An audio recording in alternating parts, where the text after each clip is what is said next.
Well, hello again, everyone at home. Bill Carell here, and we are lighting the candle, a world that works. Again, I have my two dear friends, Lisa Sheehan and Ken Caputo. We've been on this journey, creating this podcast for our listeners and ourselves. There's always nothing that you can get out of something that's good for me unless I give it to you. But I have to experience it first, and that's what I'm doing now, and you're going to hear this later on. And I hope that's the same for my two compatriots here. So lots of stuff going on in the world. And just to remind you again, our main stock in trade here is empowerment. We are looking at ways that we can create conversations that will allow you, the listener, and us, the speakers, to be empowered after we go through the conversations that we do each time we have a podcast. The idea is, Ken uses the pebble in the pond, analogy. I use the lighting someone's candle and having them pass it on to as many as they can during their lifetime. Lisa has a whole list of things that she can compare it to, but when we shake hands or we give a hug, we're transferring energy, and that energy is what keeps things moving. And the better the energy, the better the world, I say. So with that in mind, anybody have a topic at the top of head today that you would like to discuss? How about a quote? Sure. That I came across yesterday. I was reading the Lives of the Stoics. And hang on, let me see if I want to find it so I say it correctly. And Lisa and I will continue talking so that our beloved. Give me a second here. Silence out. And in the meantime, there's always something in conversation when we're live. Pauses are a good thing, but they tell me not so much on a podcast. Right. So here you go. So the quote is, "It was said that Zeno had little patience for idlers or big egos on his porch. He wanted his students to be attentive and aware, and those who came to him with an inflated sense of their own self-worth either quickly lost it or were sent away. But for those who were ready and willing, the porch was a place to learn and be taught."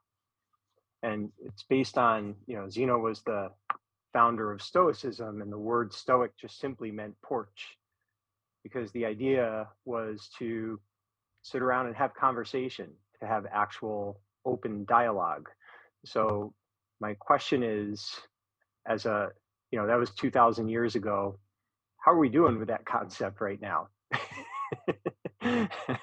How prevalent is it, and how helpful could it be to have that be kind of a core value for discourse as we're trying to light candles and all that stuff? Isn't it? Yeah. I would just have to, because it's so funny. I had I pictured like a live, like being in on a stage with a bunch of people around, and the set being a front porch. and talking about, like, you can never forget where you're from, like your front porch. You're speaking from your front porch, and you should never forget that aspect. You could look out to everybody else's, but you have to remember where your front porch is from. But to open that up to conversation, so it's kind of interesting that you said that, the front porch. I think I even bought a URL for the front porch or something like that, or something similar. I think it's interesting. I do learn something new every single day. I've never heard that definition of it in my entire born days. For all of my time up to now, a Stoic is, for me, somebody who handles what happens without complaint. They're usually somebody who is an observer, can be committed or uncommitted. However, if something happens to them, they take it on the chin and they keep going.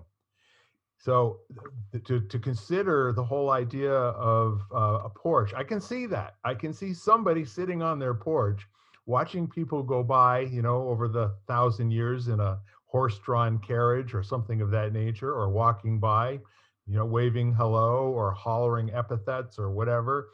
And the man on the porch or the woman on the porch is just completely unfazed. And when it goes further, and now we're talking about people being on the porch together, when you're on the porch, then the whole idea is to teach and learn and teach, and that there is no distinction between the two of them. And there's a school of thought. I mean, it's like I'm left with the meeting house, for most of the Pennsylvanians, the Quakers, and the Shakers and all the rest of those that sat in quiet silence.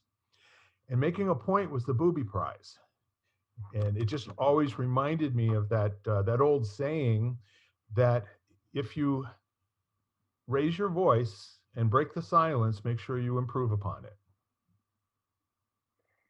And it's interesting, a lot of people, I think that that's what the philosophy of Stoicism is about, is what you said, Bill. And it really isn't. There's an acknowledgement of discomfort, and there's even an acceptance of unfairness or whatever, but it's not, you don't make it about you or even the other person.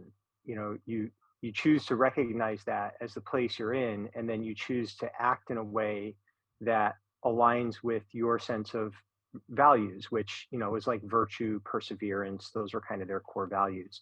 So, one of the most famous Stoic works is Meditations by Marcus Aurelius. Mm-hmm. And he did not write that for anyone.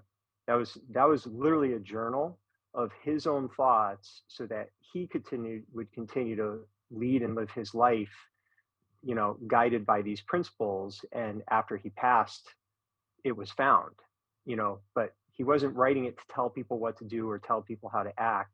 And the whole thing was, just recognizing that people are going to be angry and they were going to betray him. And, he had a horrific life as emperor. He had all kinds of bad circumstances and luck, but he chose to lead as best he could anyway, So yeah, it's funny. This Stoicism has been, for me, the Western balance to the Buddhist and Taoist philosophies that I like to study on the Eastern side. Sure. And they kind of end up in the same place. They just have a different approach, as to how they get there, or the way they view it. Well, the interesting thing is, if you haven't read Marcus Aurelius or, Zeno, Decidium, is that how you pronounce it? Or Decidium? I'm not even sure. Zeno, there's no works. There's like no documentation about his, like, nothing survived him. They just kind of know who he is. Zeno said, the first two words, I recall. And so it's kind of really interesting that would be like the fundamental philosophy of, there's no point to make. There's only observation. Yeah. There's always growth. There's only growth and development. Yeah. So much of it was just kind of oral tradition passed down, and, and then other ones like Seneca, a lot of his letters survived, and that's some of the more well-known works, Stoic works, along with Aurelius and a couple others. So sure. Lucius Annaeus Seneca, not to be confused with our Seneca here in North America. Oh yeah. Two different guys. So the really interesting point is, and what I'm pointing at, is that there's a whole field of study here, and the dictionary definition is totally inadequate to point us in the right direction of the true thinking of what caused the word in the first place. And I'm looking at this and doing a little bit of research, because now that I recognize I don't know anything about it, I'm curious, which is kind of fun. But it's like, what is a Stoic person like? Well, they're being calm and almost without any emotion. When you're Stoic, you don't show that you're feeling, and you don't show what you're feeling, but you also accept whatever is happening. And the noun Stoic is a person who's not very emotional. And that's kind of the usage that I've always heard it, that somebody who would stand there and listen to language that was really uncomfortable, or being called a name or something like that, and not react, was a Stoic. That would be the typical use that I would hear in my lifetime. Which is incorrect, really. 100%. So one more thing, in support of what you were saying, it says Stoicism can be epitomized by three essential beliefs. One, that virtue is sufficient for happiness. Two, that the other so-called goods should be regarded with indifference. And three, that the world is providentially ordered by God. And that is something that I think every philosophy that believes in a higher power, those three things I think are the essential elements: Buddhism, Taoism. And for this to take, do you think they were influenced in the West by the Eastern philosophies? Is there some way that may have come with the Huns or something of that nature? Possibly, although my mentor used to just think in terms of I'll give you a good analogy. The game of marbles Yeah. has no actual origin. It was just something that made sense in every culture, Yeah. was kind of knocking rocks together, so it just kind of happened in lots of places, sort of independently of each other, because it just is. Yes. So I wonder if a lot of, those types of philosophical, they were codified from something that just is.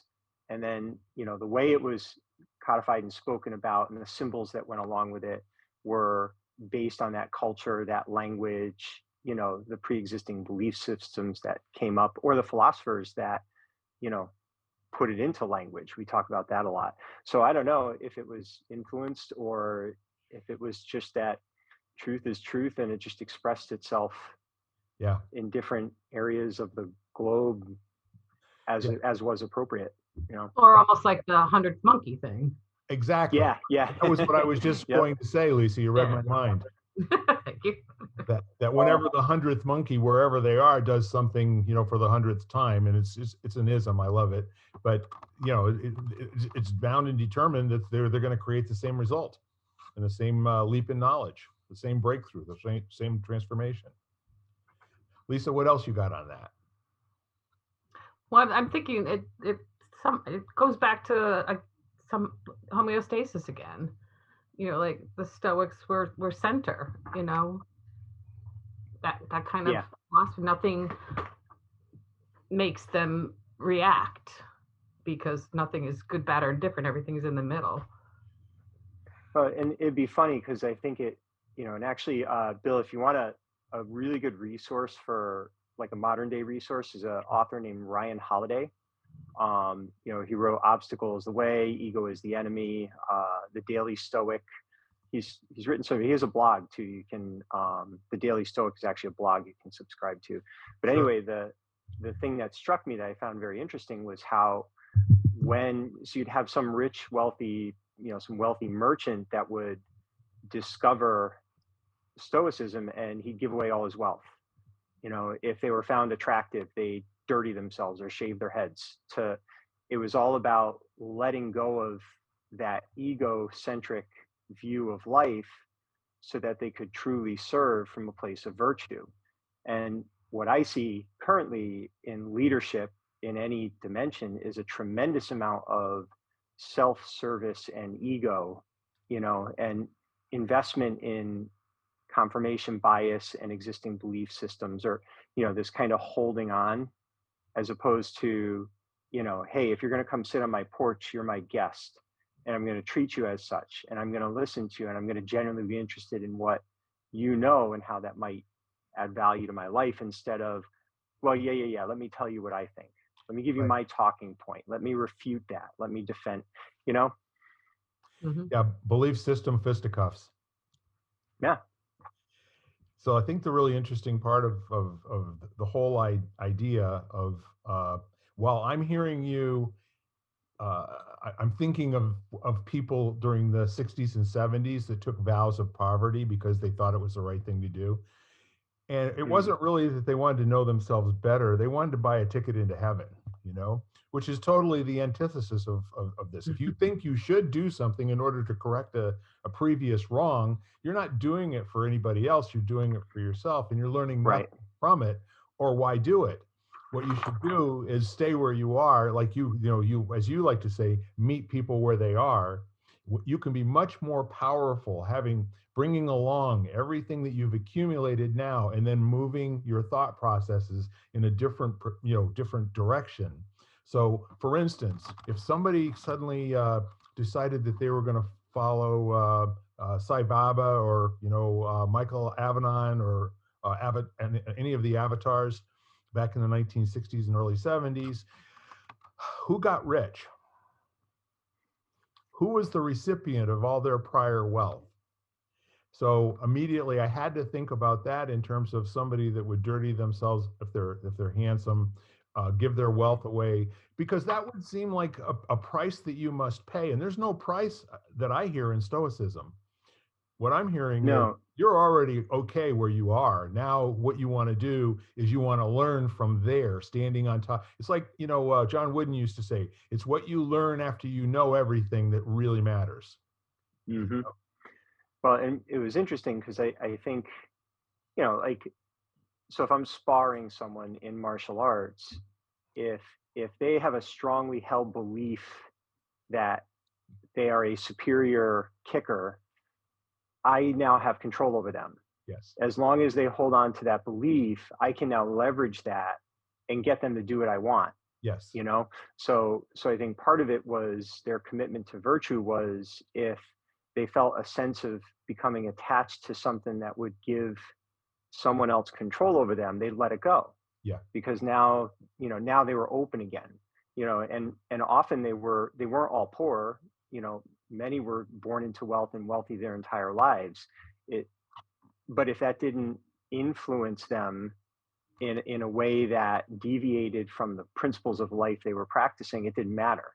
So it only mattered if it was influencing them in a way where they were now making less than quote unquote virtuous decisions because of it, and they also, any change in circumstance didn't matter, and it didn't mean that they weren't upset or they didn't feel pain. They weren't emotionless. They're very passionate, but they also didn't allow that to influence their actions and responses, from my understanding. It's just like this really, really tricky place, right? Where are you buckling to peer pressure and showing off that you can be like them by doing what they're doing, declaring Mm-hmm. off of wealth and that sort of thing?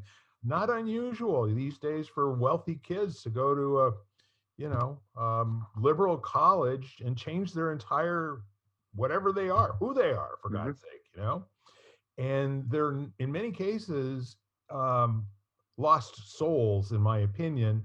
That when I ask them, I mean, I've talked to a couple of kids that went through transition, and I asked them, what it was like going home and being around their families, and the one gal said, I don't go home anymore.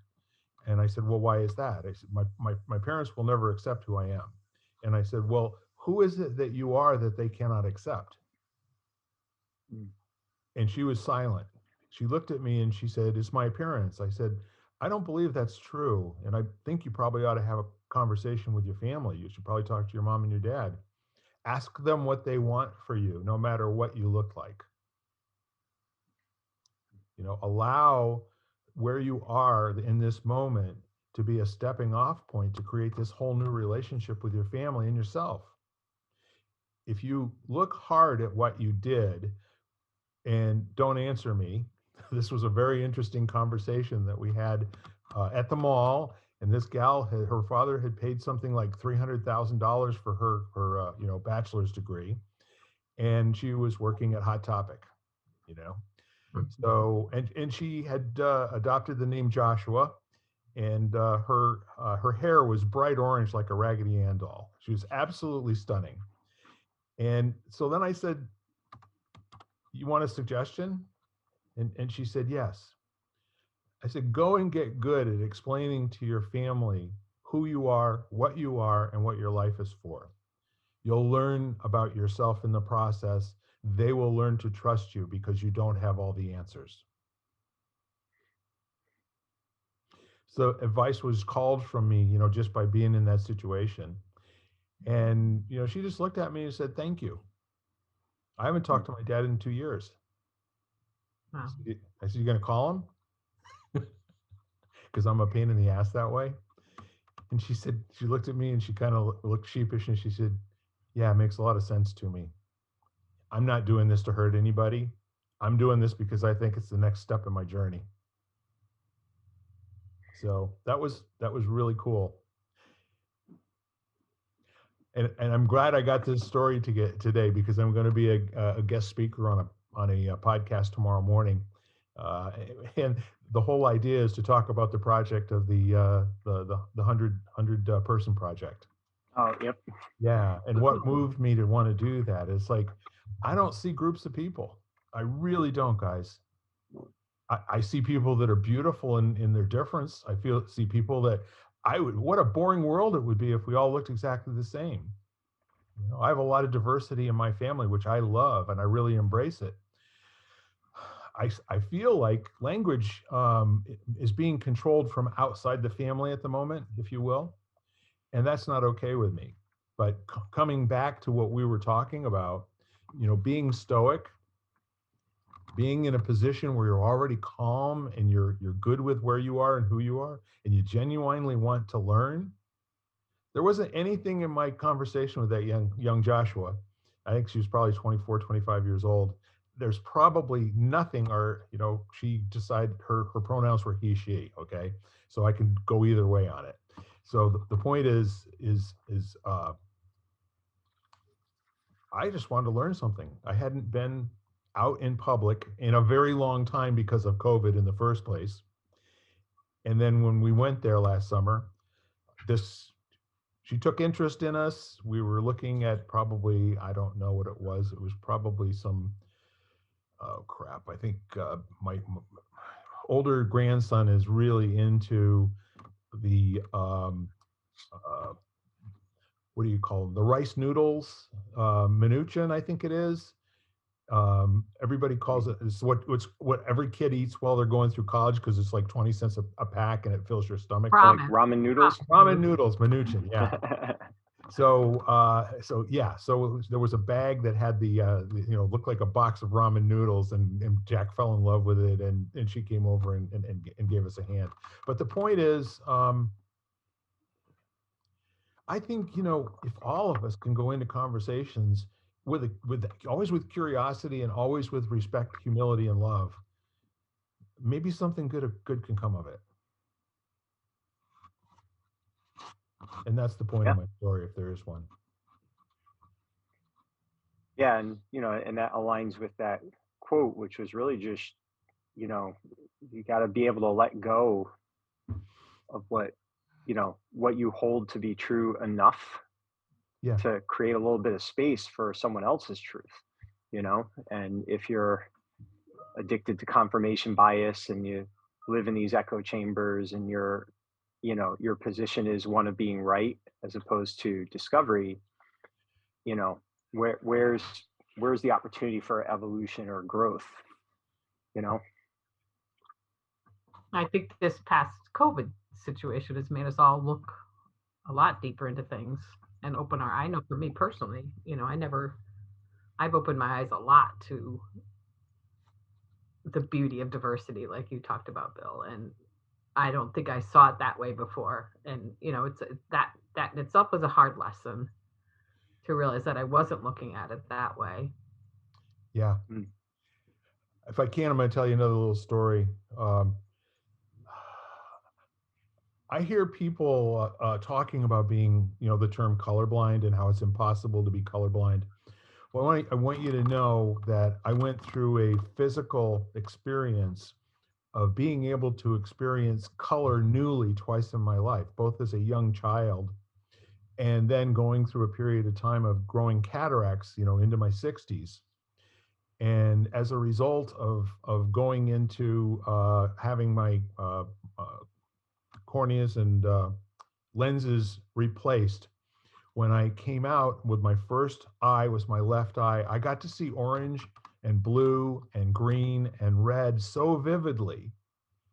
So I would say before I took, it's like the metaphor for me would be, wiping away the blindness that comes with, years and years and years of experience, to all of a sudden having this fresh new way to see the world.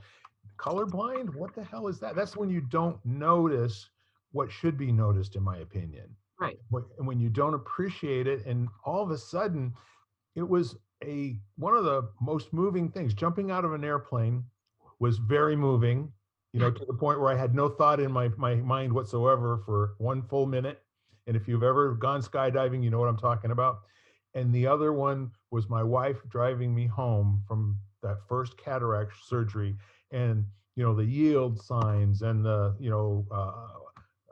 signs on the highway and the stop signs, everything was just jumped at me. It was so wonderful. So I don't think the term should be being colorblind. Like, that's something to go for. I think it's like, experience it fully, newly understand it as much as you possibly can, because what you think you know about it, you don't really know. There's a kind of a play on the Montoya quote, that Yeah. your experience is not telling you what your experience was. But anyhow, that's a little something about that. Security in who you are, what you've become, comes from a willingness to immediately be corrected and upgraded and schooled. I love this conversation. Thank you for bringing it up, Ken. Now what? Have either of you read the book The Way to Love? I haven't, no. Just ordered No. it. Well, then that's the end of that conversation. Well, that's okay, but let's pretend like we have read it, okay? Just for giggles.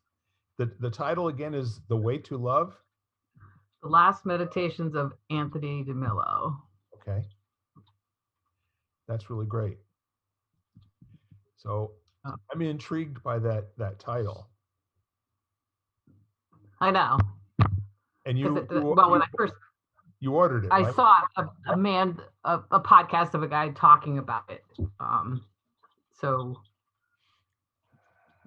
there in itself was kind of like, he's like this big bulky guy and talking about the book called The Way to Love, and it's a small book, so in his hands it looked kind of tiny too. Yeah. But because I guess his whole philosophy is that love springs from awareness. So, I mean, that kind of goes along with everything that we say anyhow. Yeah, it's kind of like, if you invite the world to amaze you on a daily basis, I mean, to me, that's the equivalency test for the best day ever. And I believe the saying that is, if you go looking for something, you will find it. I've heard people talk about, if you go looking for a fight, you will find it. If you go looking for love, you will find it. But, you could be looking for love in all the wrong places, like the Leisure Suit Larry game used to say. Well, we could go back to the porch thing too. Like, do you know how many people have a porch and never use it? Yeah. In literal sense, and so if you just go out there and see what's out there instead of hiding yourself, even if it's figuratively hiding yourself away. Or they use it to keep other people away. They stand on their porch and ward everyone away. Yeah, those posters. Get off my porch. Get off my lawn. Yeah, those were the days. Well, I'll tell you what. I think people are still doing it. They're just doing it, with their ideas, with their, their views. Right. Well, yeah.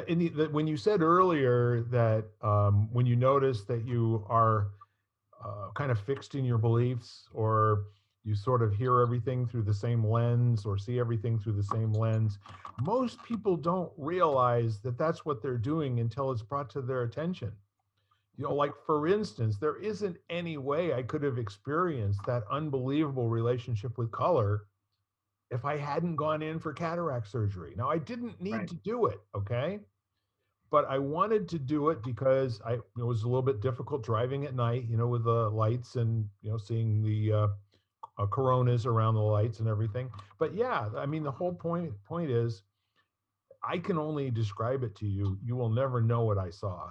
And I'm telling you right now, I invite you to take the journey. I really do. I invite you to go see what color really looks like at whatever age you are right now.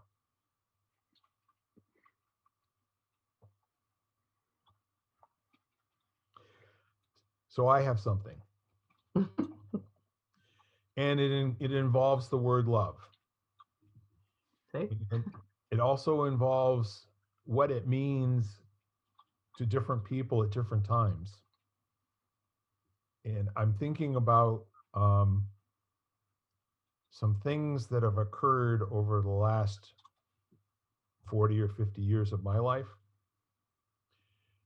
and the opportunity after the fact to look backward over the circumstances and the experiences and that sort of thing with an eye towards finding the gold and looking for the love Oh, of those experiences. I'm finding it to be a very healing journey in terms of taking the time now without having to have a conversation with anybody to go back and look for where the conflict may have been and make the other person right and then see what that feels like. And the harder it is, in my experience, to make the other person right, the more opportunity for breakthrough and giving up my position and having some more freedom in my life. That's kind of what I've experienced. I'm curious if either of the two of you have gone through any of that sort of introspection or something else that you've done in order to create more room in your I'll call it your love life.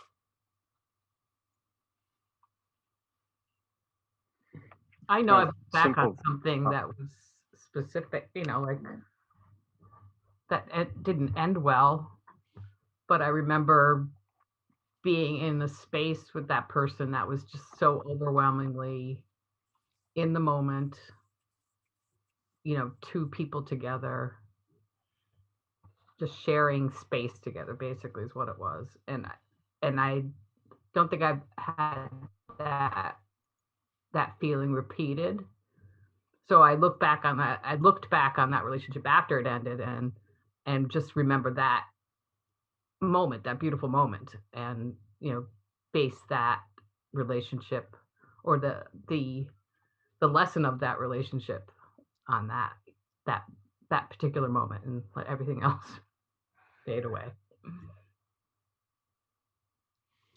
Yeah, it seems like it gets easier and easier for you to language it, Lisa. I don't know if that's so, but when you actually think back about, you've shared with me what you're talking about, I think, and when you look back over that period of time, where do you see yourself standing in that memory? I mean, do you see yourself standing as who you thought you were as Lisa, or do you see yourself standing potentially from another perspective entirely?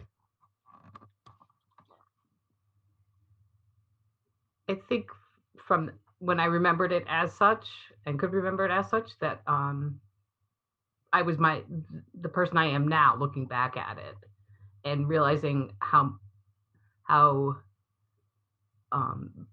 brave and how much I got into the experience. It kind of surprised me. Let's put it that way. So I was looking at it from the me now looking back at it. So it was kind of an interesting experience in that respect. That's great. Ken, how about you? The simple one that I was taught was just look at the world as it's being seen through the eyes of the people around you, without judgment, regardless of how you personally agree or feel or whatever comes up in yourself. You let that go. You just see it. So you're just seeing the world clearly. So just through their view, through their perspective. It's kind of an interesting this I would call this a Western koan. It's impossible to see the world through somebody else's eyes, but the willingness to put yourself into that mindset and to open your mind and to allow that sort of thinking gets you to know more about yourself with regard to what you think they're going through. And the neat part of that is maybe it creates more room, maybe it just plain creates more space for people to be around each other, more space for yourself. I think as you open yourself up to that possibility, yeah, that what like you've seen those new colors, now that's possible, that's out there, and that kind of thing is out there all the time. Like you just have to be in the moment enough with that person to realize that that's what you're doing together. Sure. Like your conversation with the girl in the mall, it's the same thing, that kind of same thing. 100%. It's kind of like having that question in the forefront of my mind, where else am I being myopic? Right. And then forgetting that I asked that question until the opportunity to notice my myopic vision, turns into something that's possibly transformational, or it's maybe something I walked away from in the past and wouldn't engage in because I feared the outcome, or I didn't think it was appropriate, or whatever other story was there. But I say those are the things that we use to rob ourselves in our community, in our culture, in our world of intimacy. Hmm. And there is something very powerful about having a conversational exchange between two human beings that are hiding nothing, guarding nothing, and trying to make no point, just trying to learn. And you know, I don't know, maybe I'm a stoic. Is that possible? Of course. We all are. Yeah. We just get it chipped Whether away. we know it or not. Yeah. Well, yeah, and it's, I guess if to jump over to the other side in the Buddhist practices, Yeah. it's not you are or you are not. It's just skillful and less skillful. Yeah. So some of us haven't practiced the stoic tendencies we all have inside of ourselves, so we're just not as skillful at it because we haven't tended to it, given it conscious attention. So, just because you've never run doesn't mean you can't run. It just means that you're not skillful at running when you do attempt to it. Yes. So Yes, it's like, the whole notion, and I have a lot of fun going through the whole conversation about self-examination. It's a small s to begin with. It's not a proper noun. It's a common noun that we all have a self, and that self like lives over here, and it's not part of us. But when you engage with um, the whole Buddhist philosophy that to win is to ultimately not fail in the battle with yourself, therefore constructing a self that you know and that is truly you, as opposed to a self that was designed by your culture or someone else given to you that you find no satisfaction in and no opportunity to grow. So that capital S that comes with the work that you do is like getting your college degree and actually putting your cap and gown on. And all that did was just kind of, verify, yes, you can learn something. You're not done. You're at the beginning again. And I really think that's a powerful way for people to take a look at it. And when they do, and when a group of them do, I think miracles happen. I really do. I believe the whole notion of using other people's ideas to bludgeon each other with, and immediately go from having a conversation where there's growth and potential understanding to one where someone gets called a name and the conversation is over. I want to see a lot more people get the intestinal fortitude to stand in the tough conversations long enough for the guard to come down wherever it is, because it's never on the other side. You have to operate like, when it's not working, what am I doing? How am I being? What would be called for in this circumstance to create a better result than how I'm feeling right now? It might not be a win. It might not be, all the way, but to quit when both people are upset and angry, having learned nothing from each other, those are minutes of your life and hours of your life you'll never get back. And that's why a lot of people just don't go there, in my opinion. So to get into those sweet conversations like you had too, it's not just the tough ones, it's the Yes. the everyday ones that you're just not having. Right. And that could create the front porch kind of attitude. If you just take those sweet moments to have those sweet conversations with people, like you're on your front porch. I completely love it. I'm going to work it into my 100-person project. the other thing that's interesting about that is it's what feels like a sweet moment is relevant to the people experiencing it. You know, Yes. it's kind of like, you know, something that one person can find endearing, another person finds annoying. You know, the behavior is the same or the expression's the same. It's the way it's perceived. So, and that's the one thing that we can control is, you know, how we choose to perceive, you know, what's happening around us. I remember, I think it was Martin Seligman in his positive psychology work. He was talking about the brain can either hold positive or negative oriented thoughts, Yes. but it can't do both simultaneously. So the more you are attracted to viewing or trained to view the negative in a situation, you literally can't see the positive. So if someone says, well, there's a positive there, they can't see that, they can't process that because they've crowded it out. And the reverse is also true. You know, like, you know, Stockdale used to talk about the optimists were the ones that didn't survive the POW camp because they couldn't hold the negative outcomes that they're probably not going to be home by Christmas. And, you know, and they would just give in and fade away. So it's like, it's not even it's not a good thing or a bad thing. It's just a thing. And now it's just awareness. Where's your center of gravity? And is that appropriate to the situation you're in as you navigate? You know? We're actually describing a whole new game of communication and understanding and learning that has absolutely nothing to do with being great at a skill you already had. It's 100% of being an alchemist, you know?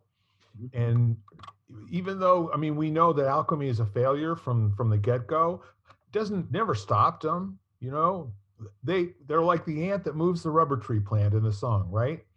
And to start off with this really cockamamie premise that there has to be some way to take some elements and turn them into gold.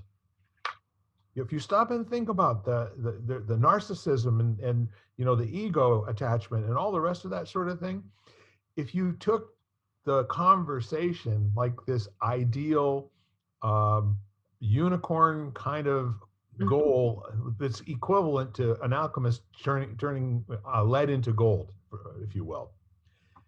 What in the dickens would the world look like when we're all out in the middle of a conversation, not trying to coerce somebody, not trying to explain, not trying to justify, just trying to learn? You know? And then what would that muscle look like 5 or 10 years after folks got turned on about discovering what's up with other people to learn more about what's up with themselves? And that's another philosophical saying that I can't point to who said it. Ken, you may know, but and in the end, whenever we attempt to learn more about somebody else, all we ever do is learn more about ourselves. We're left with a different understanding of who we now are. You know, it's kind of a beautiful sentiment. And I'm sorry I can't give credit where credit is due. So those of you Yeah, that I'm not are sure either. attributing it to me, I'm happy to take it on. But I know I learned it someplace else. There's nothing that I say for the first time unless I do. So in the meantime, we're walking around the world. I don't know, are the two of you out and about interacting with people much these days with the spike in COVID again? And maybe it's coming down and flattening out, and I'm not sure about all that. I haven't been out much, but can you probably more? Yeah, especially doing a lot of outreach programs. So, you know, and some of it's virtual, but also been quite a bit of in person as well. You know, professional development days with teachers and stuff like that. So, yeah. Yeah. Well, I used the word koan earlier. Maybe we can spend a minute or two and kind of, you know, dive into that. My experience with koan is a question that, you know, in Eastern philosophy is to allow one to be in the intellectual struggle of answering the unanswerable. And getting the answer is not the goal. Transforming who you are as a result of the process of thinking about it to really, really apply everything that you've got into an approximation of what an answer might look like, only to know that's not it. So the whole idea of a koan, when we say take on, we call it being empathetic, like how are other people really feeling? I've always found the best way is to ask them. You don't have to guess at this in my experience. As a matter of fact, as you said earlier, your perception may be 180 degrees out from what's really happening. But when you ask somebody and you allow them to speak for themselves and not put words in their mouth like how you think they're feeling, that kind of moves the conversation ahead more quickly in my mind.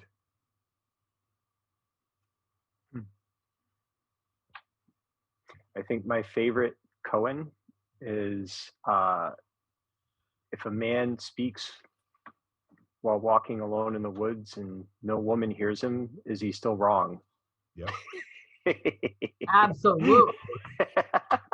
Although that may not be a koan. That may just be one of the joke on the tree falling in the woods. If there's no one here, it doesn't make a sound. But I love that one, and every time I mention it, everybody gets a chuckle. The underlying premise for all the youngsters out there is that during the generations, our generation especially, you have to explain. Men were always wrong no matter what they said, because that was how women dealt with the situation, and not truly, they didn't always deal with that, but that was kind of the that was I'll call it what it is. That was the bigoted thinking about how women are, like they all are this way. Well, speaking of women being, because I'm taking a course in freeing your voice, which is based on generations of, well, basically she's looking at women being born murdered as witches, how often that happened, and why it could have a residual and generational effect on all of our voices, kind of thing. So I thought that was kind of interesting. Say some more about that, because it sounds to me like there might be a direct correlation with people shutting their damn mouth for 40 or 50 years after a bunch of witches have been burned. Oh yeah, definitely, because I mean they did entire communities of women, where there were no women left. That's funny. But she studied certain women throughout history, and the first one, the original, the queen of them is of course Joan of Arc, because burned for that reason too. So, but I do find some sort of and then it works into another thing that I've been was up against this past couple of weeks, which is, where do we stop? Like, what's the line between gaining knowledge from learning something like this and then using it as an excuse or a bypass of some sort? Because in another conversation, somebody was saying she hates that people keep blaming poor Mercury when it goes in retrograde. Confirmation bias. That's funny. That's like a thing. Yep. Mercury must be astrology is confirmation bias. And it's an optical illusion, so it's not even Mercury really isn't. So, and then somebody else brought up, but planets do have an effect. I mean, there's a reason the moon has such an effect on our planet. It moves waters, for God's sakes. And then, but the person that was complaining about Mercury is also someone that is an intuitive counselor. So she has people come see her and then talks to people on the other side and gives advice. So I found like a contradiction there. And I haven't been able to talk about it. Well, it's kind of interesting when you talk about burning somebody at the stake. It comes to mind to me, we have the moral equivalent to that going on right now. Oh, throughout history. Yeah, always. It never went away. No. Some group always needed to cancel another group, going back as long as there have been groups of people. And it seems to me, again, and this is kind of like my hypothesis, I think people group together out of fear, fear, greed, and envy to start off with. And in some cases, they group together, for love, um, um, altruism, and appreciation. The other end of the scale, and then everything in between, right? So why do we group? Well, in most cases, it's allowed more people to survive longer than everyone being on their own for some reason. And that seems like a truism. However, there's an argument for and against being an individual, isn't there? The whole notion of fitting in, the whole notion of, if you're an individual, you kind of have one duty in life, and that's to lead. I say, if you're somebody who's comfortable in being different than everyone else in terms of your philosophy, behavior, and you're governed by virtue, let's say, not signaling virtue, but actually being virtuous, right? Where you're out to make a positive change in the world, no matter what you're doing, that would be considered by most people as a little on the unique side. We tend to make saints out of those people, don't we? Once they get known. But in the meantime, it's that old saying of the truth will set you free and first it will piss you off, right? Not everybody agreed with Mother Teresa every step of the way. She dragged a lot of people kicking and screaming, to the point where she could actually make a difference with the Black Hole of Calcutta and all the poor people there, etc. And it's kind of the same thing, but different. It's always different. There's no direct correlation between the Salem witch trials and the Me Too movement and some of the other things where for a minute everybody got caught up in something that you could find evidence for and now project it onto other people and end their their public existence or end their careers or end their lives. And what's underneath it, the original idea of doing something good, in many cases gets taken over by politics, gets taken over by one group needing to dominate another group for whatever the reason that it is. So that really causes people to divide. Where left on their own, that wouldn't have been their idea to be on either side, I say.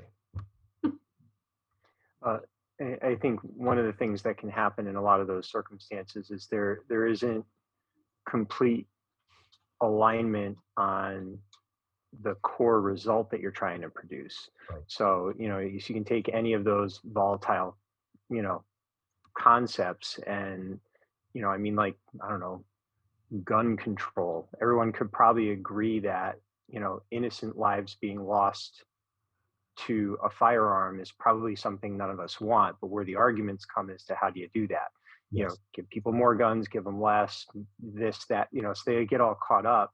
So there's no real alignment. So if you have a group that rallies around the cause, they're not aligned on something that's deep enough.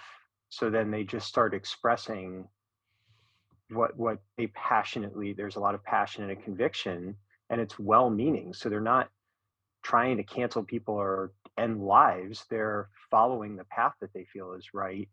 And everyone's doing that, but they're out of sync with each other. They're out of phase. So and it's hard to do that deep work when you're under a lot of emotion, and most of those things are formed under emotion. So I would say you can go close to all of them are emotional. And the other thing that's really kind of present in that whole thinking, we started out with 10 commandments somewhere along the way.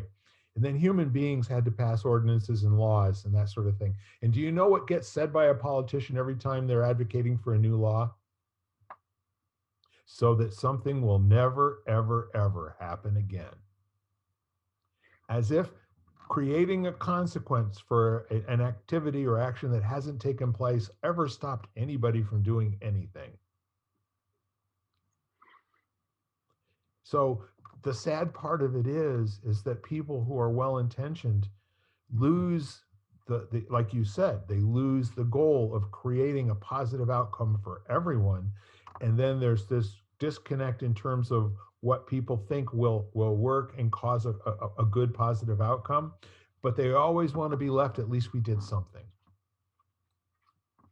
Well, yeah, and especially when you've got an environment, it's like if you're a public company and you've got to report to shareholders quarterly, you're not going to be making very many long-term solutions that are going to benefit the next generation. You're going to do what satisfies the people in the next 3 months. So if you know you basically get elected and you've got to start working to get reelected, how much really can you think long-term, in those decisions? And the other thing that's interesting is you've got personal identity tied up in this. So, you're an Apple person or you're an Android person. And, and one has to be better than the other, doesn't it, Ken? Well, exactly. And you can't, so if you enjoy one product, you start, for many people, that becomes part of who they are. So now they have to defend it or denigrate the other, instead of it being just a curiosity. Like, I like this. Well, I bet you like this about Android better than Apple. Really? Why do you think that? Oh yeah, I can see how that's I wish Apple would do that. You don't hear that because, so now the emotions charged and you're either right or you're left or you're pro-mask or anti, whatever. That's not reasonable or rational on either side, because you've now identified as that thing. So now we're back to everybody sitting on the porch, ready to attack. Yes. Instead of having dialogue about, the alchemy that's possible here. What if these things all mix together, and what do we actually care about? So no one's talking, that we can all agree on. That's too deep. Yes. And it's too long term, and it's also too fluid. Well, you said if we do this, it would end, and you were wrong. Therefore, everything you ever do from now on is wrong. And you probably knew you were wrong from the beginning, and you're a traitor for even having suggested it, so there's all this judgment, instead of, I don't know, in my world, leadership has always been doing the best you can and then course correcting when it gets screwed up. Not if, but when. Because unless you're omniscient, you don't know. So you're doing the best you can with the information you had, and then you have to adapt and change. But people get angry because they want to believe what you said and they don't like the uncertainty. So it's much easier to just get angry about it. You have an emotional reaction. Sure. Fool me once, shame on you. Fool me twice, shame on me, Yeah. So what's really cool about it is there's this underlying Hatfield and McCoy mentality. Once the decision is made to retreat to your own porch and shoot at the other porch, people will do that, and then they'll become really good at pulling that off and being effective at making it happen. And their eye is completely off of the original thing, which was, something went wrong here. Can we make it better? Right. And it always comes from this idea that there was a bad person, somebody's evil. They get named, you get called a name, and then you get no opportunity to prove that it's not true ever again. And as a result of that, generations go on with people doing stupid things to other people and creating a world that's not safe for children and other living things. And that's very important for us to make a decision at some point. What do we do to have that end here? Because passing new laws up to this point, and past performance is no guarantee of future returns, but it hasn't worked so far. We give one half of the population matches and the other half fire extinguishers and say, let's party. Yeah. So I'm feeling hopeful. I don't know if that came across right now, but I thought I'd turn myself in case you thought you were hearing something different. I think there's enough crackpots out there at the moment that are having the WTF conversations about behaviors, about the the news, about reporting, and the whole clickbait thingy. And human beings are smart people. We're pretty smart. We may suck at being human beings, but we're pretty smart on average. And I think most people who want to do a good job with their life and want to leave the world better than they found it they're quietly working at that. I really believe they're out there, and the rest of the things that we're being told are all that important.